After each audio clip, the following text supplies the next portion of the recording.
यह एक ऐसी कहानी है जो दिल को छू जाती है और यह बताती है कि जीवन की कठिनाइयां और संघर्ष कितनी गहरी हो सकती हैं, लेकिन फिर भी उम्मीद और साहस कभी खत्म नहीं होते। कहानी एक गरीब लड़की का संघर्ष।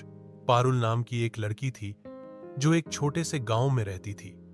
उसका परिवार बहुत गरीब था और उसके माता पिता दिन रात मेहनत करते थे, फिर भी मुश्किल से 2 वक्त की रोटी मिल पाती थी। पारुल के पास ज्यादा कुछ नहीं था सिवाय अपनी मां के प्यार और पिता के संघर्ष के, लेकिन फिर भी वह कभी भी शिकायत नहीं करती थी। उसका सपना था कि वह एक दिन पढ़ाई करके कुछ बड़ा करे ताकि अपनी मां पापा की तकलीफों को दूर कर सके। वह रोज स्कूल जाती, लेकिन उसके पास पढ़ाई के लिए किताबें नहीं होती थी। कभी कभी स्कूल जाने के रास्ते में वह मिट्टी में लिखकर पढ़ाई करती थी ताकि किसी तरह उसकी पढ़ाई में रुकावट न आए। एक दिन स्कूल में वार्षिक परीक्षा का परिणाम आया। पारुल का नाम टॉपर्स की सूची में था। उसकी मेहनत रंग लाई थी।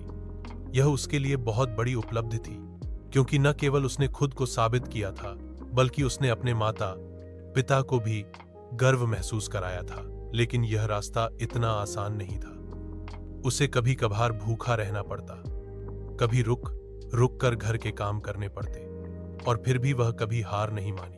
कभी कभी तो ऐसा लगता था कि जीवन ने पारुल को किसी खेल का हिस्सा बना लिया हो, जिसमें उसे हर वक्त संघर्ष करना पड़ता था।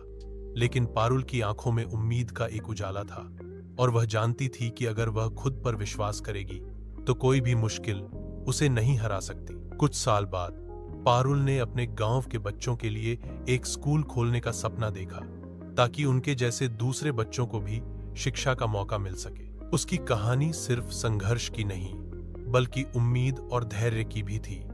वह गरीब थी, लेकिन उसने कभी भी गरीबी को अपनी नियति नहीं माना। यह कहानी हमें यह सिखाती है कि परिस्थितियां चाहे जैसी भी हों, अगर हमारे पास लक्ष्य, मेहनत और आत्मविश्वास हो तो हम किसी भी मुश्किल को पार कर सकते हैं।